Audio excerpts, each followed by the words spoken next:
Olivier Falorni pour le groupe de RDP. Merci, Monsieur le Président, Monsieur le rapporteur, cher Philippe. Au préalable de mon intervention, je voudrais vous faire part du point de vue de mon collègue Jacques Krabal, qui n'a pas pu être présent ce soir, mais qui d'abord voulait exprimer son soulagement de ne pas avoir inscrit dans votre rapport la suppression de lignes intercités dans sa circonscription, telles que Paris, Château, Thierry, Châlons-en-Champagne. Néanmoins, il estime que ce rapport constitue un signe négatif à l'aube de la COP 21 de Paris. En effet, la lutte contre les émissions de gaz à effet de serre devrait constituer notre priorité et par conséquent le développement des transports collectifs, y compris dans les zones à densité modérée. Voilà le point de vue qu'il souhaitait faire passer. Votre rapport, monsieur le rapporteur, dresse un constat sévère de l'état du réseau intercité.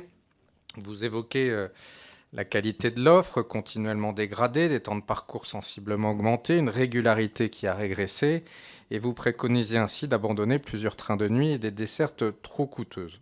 Je comprends bien les propositions que vous faites dans le contexte économique difficile que l'on connaît. La Cour des comptes l'a déjà soulevé en février dernier, en plaidant pour une réduction du réseau des trains intercités afin de le sortir de l'impasse financière. Soit dit en passant, la Cour des comptes soulignait les investissements colossaux que représente le renouvellement du matériel roulant à venir, en pointant les sous-investissements qui perdurent depuis des années. Vous l'avez dit, les propositions les plus emblématiques de votre rapport sur les 320 trains qui circulent sur les 35 lignes intercités concernent la suppression de la desserte TET sur 5 tronçons de ligne sur lesquels des correspondances TGV ou TER pourront être mises en place. Et cela concerne aussi le transfert sur route par autocar de 2 lignes.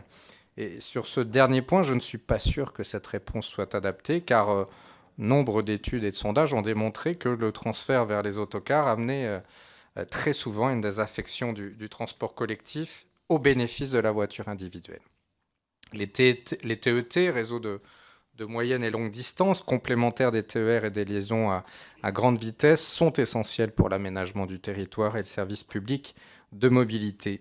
Ils assurent, et c'est indéniable, une desserte indispensable des villes petites et moyennes, avec des liaisons interrégionales, mais aussi avec le grand bassin parisien. Évidemment, votre rapport suscite des craintes importantes. Pour illustrer mes propos, je prendrai l'exemple du train qui emprunte la ligne Quimper-Toulouse, dont les extrémités, Quimper-Nantes et Bordeaux-Toulouse, sont aujourd'hui menacées. Si d'aventure cette décision était prise, elle aurait des conséquences néfastes parce que, première question, comment valoriser auprès d'un opérateur, dans le cadre d'une délégation de service public, une ligne fortement imbriquée avec les services TER au nord et TET d'une autre ligne au sud de celle-ci? Comment s'en remettre aux régions pour assurer la continuité de la ligne alors que ces collectivités connaissent déjà des difficultés pour maintenir leur offre TER? Je rappelle que les usagers payent un tiers du voyage pour les TER et près de 70% pour les TET. Et comment seront construites de manière plus locale les correspondances à Nantes et à Bordeaux? Et puis enfin, nous avons beaucoup évoqué les trains, mais très peu les infrastructures.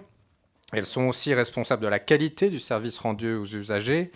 Je veux dire avec satisfaction que vous recommandez la régénération de la deuxième voie entre La Rochelle et La Roche-sur-Yon, dont la première fera l'objet au cours du contrat de plan État-région 2015-2020 d'importants travaux à hauteur de 120 millions d'euros. Enfin, pour terminer, ma dernière remarque portera sur l'ouverture du débat que nous avons ici même. À la manière de ce qui existe pour les trains régionaux, ne pensez-vous pas, monsieur le rapporteur, qu'un comité d'axe TET, regroupant les collectivités territoriales, les autorités organisatrices, l'État, la SNCF et les associations d'usagers, ne pourrait-il pas voir le jour afin de s'assurer peut-être une plus large adhésion? Merci.